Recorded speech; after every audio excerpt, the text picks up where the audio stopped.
Olá, bem-vindos ao Speakcast. Hoje tenho comigo o David e hoje vamos falar sobre comunicação persuasiva. David, obrigada. Queria falar contigo sobre o que é que isto é da comunicação persuasiva. Há vários conceitos que estão aqui associados. Há pessoas que olham para a comunicação persuasiva e pensam de como é que eu consigo comunicar de forma a atingir os meus objetivos. Há pessoas que olham para o termo comunicação persuasiva e veem mais de como é que eu consigo, se calhar, levar a minha avante e persuadir, de vez em quando metem aqui manipulação pelo meio. Há pessoas que olham para isto enquanto influência também e ligam um bocado também a redes sociais. E há pessoas que olham, por exemplo, para a comunicação persuasiva e olham para mais de como é que eu consigo ser mais assertivo na minha comunicação. Portanto, a comunicação persuasiva acaba por tocar um bocadinho estas vertentes todas. E depende essencialmente de uma coisa que nós trabalhamos lá, que é quais são os preconceitos que nós temos associados às palavras. Naquilo que é a minha definição e naquilo que nós trabalhamos a comunicação persuasiva é uma coisa muito simples. Como é que eu consigo comunicar as minhas ideias de forma mais cativante, de forma mais eficaz e de forma mais estruturada? Quer seja usando estratégias mais racionais, como argumentação, quer seja usando estratégias não tão racionais, como por exemplo, como é que eu consigo criar ligação emocional, como é que eu consigo criar empatia, como é que eu consigo ser mais assertivo na comunicação e como é que consigo também perceber uma coisa que é muito importante em persuasão, que é como é que as pessoas tomam decisões, como é que as pessoas recebem comunicação e como é que acabam por processar essa mesma comunicação do seu cérebro, levando-as a agir de determinadas formas. E se eu perceber como é que o nosso cérebro funciona, muito mais facilmente consigo persuadir. Quer seja para ter os meus objetivos, quer seja para ser mais assertivo, quer seja simplesmente para conseguir comunicar aquilo que são as minhas ideias de uma forma que seja mais impactante. Tal como tu disseste, às vezes as pessoas confundem persuasão com manipulação.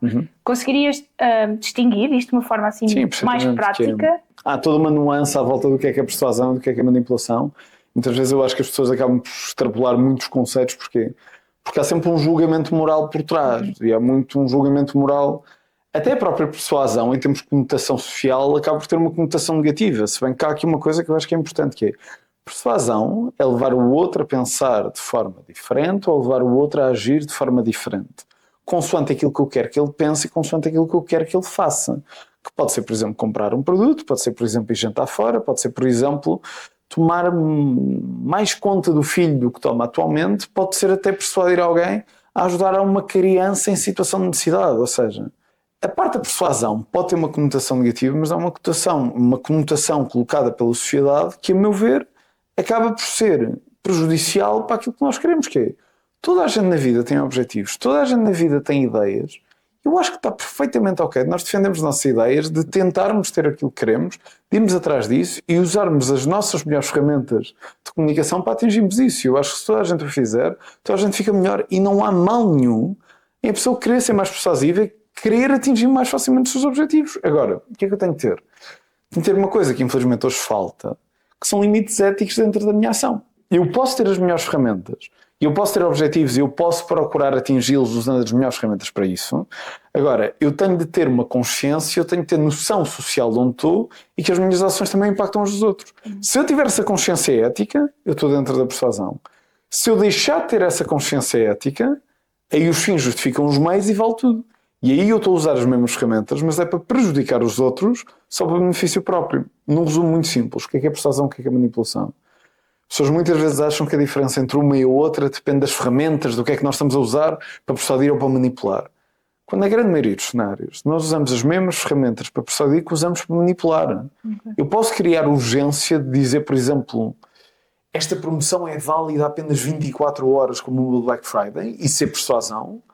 Ou eu posso colocar isso em manipulação, que é tem 24 horas para tomar uma decisão, senão perde completamente a opção de comprar esta casa e vai haver outra proposta. Qual é a diferença? Os dois usam a mesma ferramenta, que é uma ferramenta de urgência, só que uma é baseada em verdade e a outra é baseada em mentira. Se eu tiver uma invenção de urgência baseada numa mentira, que depois sabemos que na verdade aquela proposta não é válida até dia 12, se a pessoa for para lá passado 2 meses a proposta continua a ser válida, aí é baseada em mentira e a manipulação, enquanto do outro lado eu posso usar isso, seja verdade, que é a pessoa não comprando aquelas 24 horas, não aproveitou a promoção, se tentar comprar depois disso, não há promoção, ponto. Só que uma é baseada numa verdade que é comunicada com transparência, a outra é baseada numa mentira. Segundo cenário aqui, eu posso usar as mesmas ferramentas para persuadir e para manipular, ou seja, Nós temos pessoas como o Kennedy que usa isto para persuasão e nós temos pessoas a usar exatamente as mesmas ferramentas retóricas e de persuasão como o Hitler que usa aquilo se calhar para outro campo. As mesmas coisas são usadas pelo Gandhi e são usadas pelo Mussolini. Não depende tanto das ferramentas. Depende muito mais da ética que está por trás. Ou seja, se eu tiver a tentar persuadir alguém a fazer uma coisa que eu considero que é boa para ela, que a pessoa vai ganhar com aquilo e eu também ganho com isso, se é para ganho mútuo, aí é persuasão. Se eu estou a tentar usar essas ferramentas para levar a pessoa a fazer uma coisa que eu vou ganhar com isso, mas é prejudicial para a pessoa, aí já é manipulação. Que é o quê? É eu, quando estou a tomar a minha ação de persuasão ou de manipulação, saber isto é uma coisa que é benéfica no interesse do outro e também no meu, ou é uma coisa que é só para o meu interesse e vai criar algum tipo de impacto negativo no outro.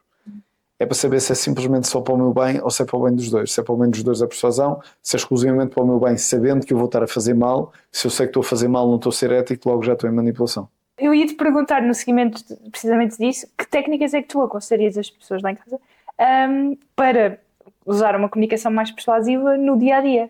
Acho que a primeira coisa que para mim é mais importante é percebermos uma coisa que é comunicar de forma mais persuasiva significa comunicar melhor. Comunicar melhor significa em primeiro pensar melhor.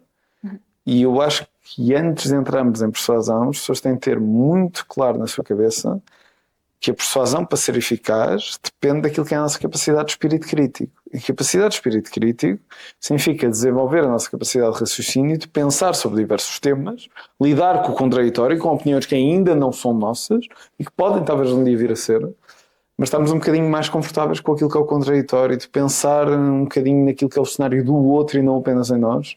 Se eu estiver só em técnicas, só virado para o meu umbigo, eu muitas vezes eu posso passar aquela linha da persuasão rapidamente para a manipulação. E é aquela questão que é, mesmo a pessoa que tenha a melhor argumentação do mundo e a melhor capacidade persuasiva, não é por poder persuadir que o deve sempre utilizar e que deve sempre utilizar essas mesmas ferramentas. Portanto, eu acho que a primeira coisa e a primeira ferramenta que para mim é a base de tudo é a parte do espírito crítico. As pessoas conseguirem pensar logicamente e de forma racional sobre as coisas. O problema disto. Pensamento crítico para se desenvolver é uma coisa que demora algum tempo e é uma coisa que requer uma coisa que o nosso ego está predestinado a não fazer, que é sair da nossa zona de conforto e sair da nossa bolha de satisfação. Que é, em vez de eu falar com pessoas que só concordam comigo e que pensam da mesma maneira que eu, é se calhar eu proativamente ir falar com pessoas que pensam o oposto de mim. Isto é desconfortável, porque eu posso-me aperceber que se calhar não tinha razão e que se calhar há outras pessoas com ideias que podem ser melhores do que as minhas. E é preciso as pessoas saírem um bocadinho desta bolha de confirmação que nós temos. Segunda coisa, além de eu falar com outras pessoas e de procurar outras realidades, significa eu próprio questionar aquilo que eu acredito.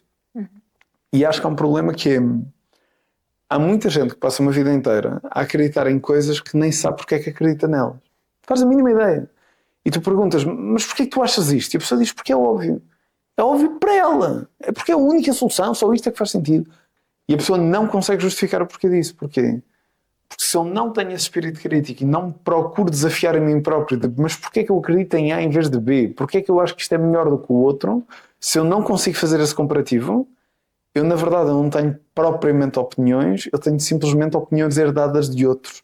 De coisas que eu ouvi, de coisas que li, de coisas que eu me fui deparando ao longo da vida, mas que eu não racionalizei o suficiente para realmente dizer isto é a minha opinião e não simplesmente uma opinião que eu herdei de uma outra pessoa.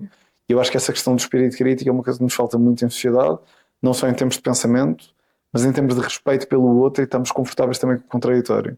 E quando nós começamos a falar com pessoas que pensam de uma maneira diferente de nós e conseguimos discordar de forma eloquente e ao mesmo tempo de forma respeitosa, eu acho que a gente ganha com isso. Porquê? Porque no final do dia aí é que começam a imperar as ideias e não propriamente a pessoa que deu aquela ideia ou deixou de dar aquela ideia. Portanto, essa para mim é a primeira coisa. Porquê? Porque se nós tivermos esse espírito crítico leva-nos à ética a definir o que é correto ou o que é que não é correto, e com base nessa ética eu aí já consigo entrar em ferramentas de persuasão. Só que aí eu consigo ter o discernimento de saber devo usar ou não devo usar. Isso para mim é a base. De outras ferramentas, queres falar mais do quê? De coisas que as pessoas possam usar no dia-a-dia? Sim, eu diria, tanto no dia-a-dia das pessoas, tipo no trabalho, por exemplo, com os amigos, familiares e também nas redes sociais. Porque hoje em dia, não é, as redes sociais são utilizadas para tudo. Então, para divulgar coisas, mais ainda. Sim. E nesse sentido, acho que seria útil. Então, se calhar, é assim, há essencialmente 3 formas de persuadir que nós temos. 3 estratégias. Tens um que é a persuasão racional, que é essencialmente através da argumentação e da lógica, do porquê das coisas. Tens a segunda, que é a persuasão não racional, que é essencialmente a criação de empatia, a criação de ligação, o apelo emocional e também de perceber como é que o nosso cérebro funciona e porque é que tomamos a decisão X em vez da Y e tentar também lidar com certos erros cognitivos que nós temos, ou seja, erros de pensamento que nós não pensamos sobre as coisas, mas que afetam as nossas decisões, ou seja, muito daquilo que são as nossas decisões não são completamente racionais e muito das redes sociais também está predicado nisso, ou seja, se eu perceber como é que o meu cérebro funciona, muito mais facilmente consigo falar e estruturar a minha comunicação para ir de encontro à maneira como uma pessoa pensa, logo a influenciá-la e persuadi-la, mas ao mesmo tempo há uma outra coisa, que é, se eu perceber como é que o cérebro funciona e como é que nós tomamos decisões, eu passo a dominar mais do processo, e se eu domino o processo, posso usá-lo a meu favor, mas a partir do momento que eu domino o processo também consigo perceber quando é que ele está a ser usado contra mim. Portanto, eu posso usar a persuasão para persuadir, mas eu posso também usar conhecimento de persuasão para me defender de persuasão indesejada na maioria dos cenários. E isso para redes sociais eu acho que é muito importante. E a terceira, que já não é tanto aqui para esta conversa, que é a persuasão subliminar, que é a persuasão pela forma, que é essencialmente pela maneira como nós falamos, pela eloquência que nós trazemos, pela nossa linguagem não verbal, pelo contacto visual, toda a parte não verbal que vai influenciar e multiplicar os resultados, quer da persuasão racional, quer da não racional. Relativamente ao dia-a-dia e relativamente às redes sociais. Eu acho que a primeira ferramenta que eu iria aí para desenvolver, até na lógica do espírito crítico que nós falamos, se eu tiver uma base de espírito crítico sólida, vai-me permitir desenvolver a melhor ferramenta de persuasão e mais eficaz de todas e mais antiga de todas, que é a capacidade de argumentação, que é construir um raciocínio lógico e explicar esse raciocínio lógico. E o que é que falta? De vez em quando as pessoas têm ótimas ideias, têm aquele pensamento todo e abrem a boca e não saem nada daquilo que estava na cabeça. Isso é o quê? É a falta de uma ferramenta de argumentação que nos permita estruturar o pensamento de uma forma comunicacional em que seja facilmente entendível para a outra parte e consiga criar um impacto e consiga ser memorizado por também quem nos está a ouvir. E portanto aí primeiro era claramente a capacidade de argumentação, porque se eu tiver uma estrutura lógica de persuasão, muito mais facilmente consigo explicar as minhas ideias. Se eu tiver capacidade de argumentação, também consigo ver quando é que me estão a apresentar coisas que na verdade há ali alguns saltos lógicos e não fazem assim tanto sentido lógico, permitindo já estar de pé atrás. E isto permite o quê? Eu estou no trabalho, alguém me apresenta uma ideia que à superfície parece boa. Se eu tiver capacidade de argumentação, não só consigo explicar melhor a minha, quando consigo também perceber mais facilmente quando é que uma ideia tem pernas ou não tem pernas para andar. E portanto consigo logo identificar isso.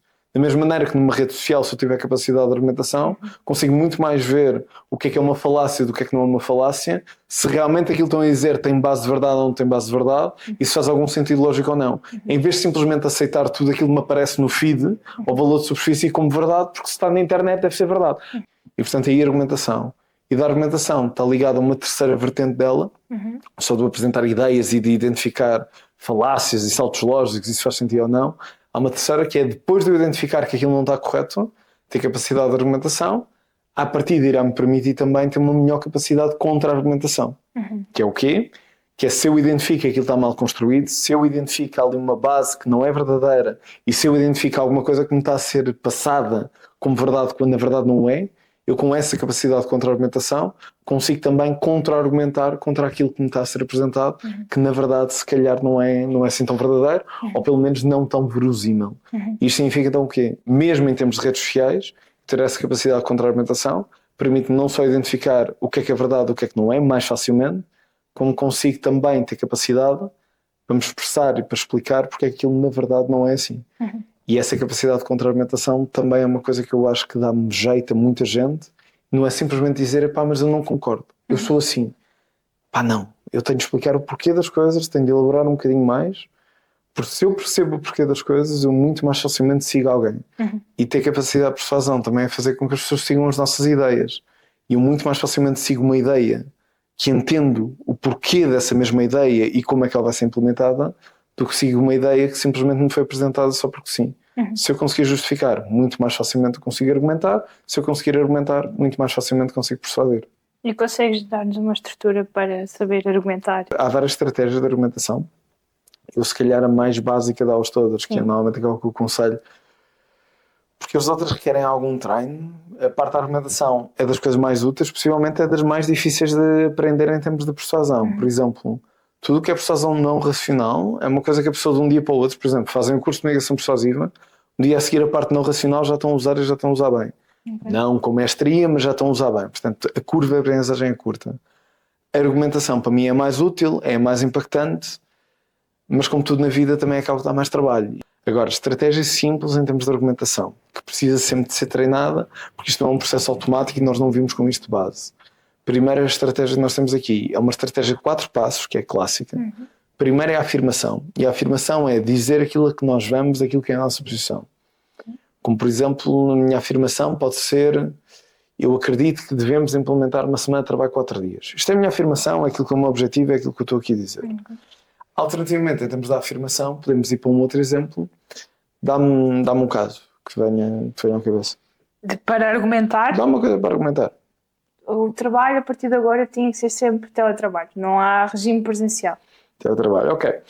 Portanto, teletrabalho. Imagina então que eu estou a falar disso. A afirmação seria: eu acredito que nós devemos passar para teletrabalho porque X. Porque X é a nossa afirmação.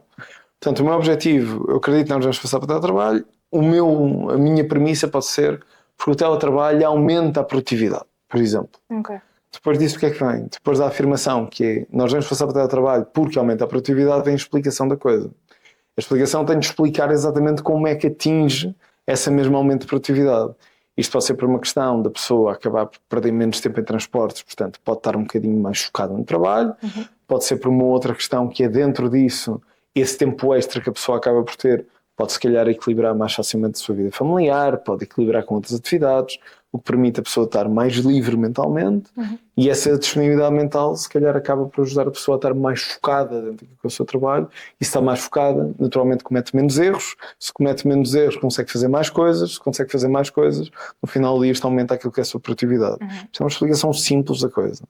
Dentro da explicação é a parte mais importante da argumentação toda, e é algo que mais uma vez demora mais tempo a desenvolver. É uma estratégia simples para isso, que é: se a pessoa tiver dificuldade a explicar aquilo que está a dizer, tentar em voz alta perguntar porquê. Isto faz do quê? Todos nós, mentalmente, temos um processo cognitivo automático. Cada vez que alguém nos faz uma pergunta, nós procuramos a resposta. Quando a pergunta é porquê, nós temos naturalmente tendência a aprofundar a afirmação anteriormente feita. Portanto, se o primeiro passo da argumentação é uma afirmação, aumenta a produtividade, a única coisa que eu tenho de explicar é porquê é que aumenta a produtividade. Porque a pessoa passa a ter menos tempo gasto em transportes, logo ganha mais tempo livre, consegue estar mais com a família, consegue fazer outras atividades, naturalmente acaba por estar mais livre mentalmente, essa liberdade mental permite mais foco, se permite mais foco, naturalmente a pessoa consegue dar mais de si, dá menos erros e naturalmente isto aumenta a produtividade naquilo que é o final do dia de trabalho. Terceiro passo disto, aí temos que passar para a exemplificação. Qual é que é o cuidado aqui? A maioria das pessoas, quando está a argumentar, acaba por saltar o passo mais importante, que é a explicação. Muitas vezes diz: aumenta a produtividade, tanto que a Google passou a ter teletrabalho e aumentou a produtividade. Ou seja, tenho uma afirmação, tenho um exemplo, ganhei. O problema disto é aquilo que nós chamamos de argumentação exemplificativa, é qualquer exemplo isolado é muito fácil de ter abaixo, que é: não é por ter resultado na Google que vai resultar para o mundo inteiro. E não é por ter resultado nos Estados Unidos da América que vai resultar aqui, ou por ter resultado na Irlanda que vai resultar aqui. Um exemplo por si próprio não é persuasivo. Um exemplo é complementar. Se é para complementar, eu tenho que complementar alguma coisa que é a explicação lógica do argumento. Eu primeiro explico por A mais B porque é que é provável aumentar a produtividade, e depois aí é que posso ir para exemplos. Regra de ouro para isto: não usar apenas um exemplo isolado. Eu posso usar um exemplo, por exemplo, da parte do teletrabalho, posso usar um exemplo da questão da semana de trabalho 4 dias, posso usar um exemplo sobre o tabaco, posso usar um exemplo, por exemplo, sobre a sustentabilidade da segurança social, sobre pagar-se ou não propinas, dá para tudo. A questão aqui é: eu tenho de ter mais do que apenas um exemplo dentro da minha argumentação, porque um exemplo isolado pode ser sempre excepcional. E se eu vejo uma coisa como excepcional, a exceção meramente confirma a regra. O que é que nós precisamos aqui? É ter um conjunto de exemplos. E normalmente o que eu aconselho é um mínimo 2, idealmente 3, mas exemplos sejam primeiro próximos e depois afastados. Ou seja, próximo da pessoa com quem estou a falar, da realidade que eu quero persuadir. Como, por exemplo, eu aí vou usar um exemplo de teletrabalho de uma empresa que a pessoa conheça, seja mais ou menos da mesma realidade da indústria onde a nossa empresa atua e que seja a nossa realidade, portanto, aqui em Portugal. E um exemplo afastado, eu depois vou usar exemplos, se calhar, já de uma Google, se calhar já de uma Microsoft, se calhar de outros exemplos a nível internacional que tenham também este tipo de ação e que também tenham conseguido aumentar a produtividade. Ou seja, Um exemplo próximo de uma empresa de Lisboa que tenha passado por isso, um exemplo afastado que prove que aquele exemplo em Lisboa não é um caso isolado, mas que é assim uma regra a nível geral. Isso resultou aqui na nossa realidade e resultou lá fora noutra realidade, por norma deve haver uma causalidade e logo aumenta a probabilidade de persuasão. Já agora, tudo isto aumenta a persuasão, mas é falacioso. Não é por ter resultado numa empresa em Lisboa e numa empresa na Dinamarca que haja alguma relação. Mas cria a tendência em que se resultou em vários casos, nós tendemos a assumir que logo é uma regra generalizada e não apenas um caso isolado. E sempre só ajuda. Mas, mais uma vez, o que importa é a explicação lógica, o exemplo é apenas um complemento. Quarto e último passo da argumentação é aquilo que nós chamamos de ligação. E a ligação é o quê? É depois de eu dar os meus exemplos, voltar àquilo que é o meu objetivo e, tendo em conta isto, nós devemos então passar para o teletrabalho. Tendo em conta isto, nós devemos avançar com uma semana de trabalho 4 dias. Tendo em conta isto, o voto deve voltar a ser obrigatório ou passar a ser obrigatório. É sempre voltar àquilo que é o nosso grande objetivo. Para quê? Eu primeiro tenho de esclarecer ao que vou, eu quero X, e tenho de acabar com isso, que é para estar muito claro o que é que eu estou a defender e qual a ação a tomar depois daquilo que é a minha argumentação. Isto permite duas coisas. Uma argumentação persuasiva, mas uma argumentação com clareza. E se o argumento for claro, muito mais facilmente é acionado e as pessoas acabam por tomar ação com isso, mudando aquilo que é a sua realidade ou a sua maneira de pensar. Portanto, a estratégia 4 passos acaba por ser a partida, aquela que é mais eficaz ou mais fácil numa fase introdutória de aprender sobre argumentação. Mais uma vez, tem de ser treinado. Conta. Boa, é isso. Eu ia só perguntar se achas que não pode confundir a argumentação com a contra-argumentação. Não. Se as pessoas podem. Não por aí. Se podemos utilizar as duas. Imagina, a argumentação e a contra-argumentação são coisas que estão obviamente relacionadas, até porque boa contra-argumentação depende da pessoa ter capacidade de argumentação, se for para contra-argumentação bem feita.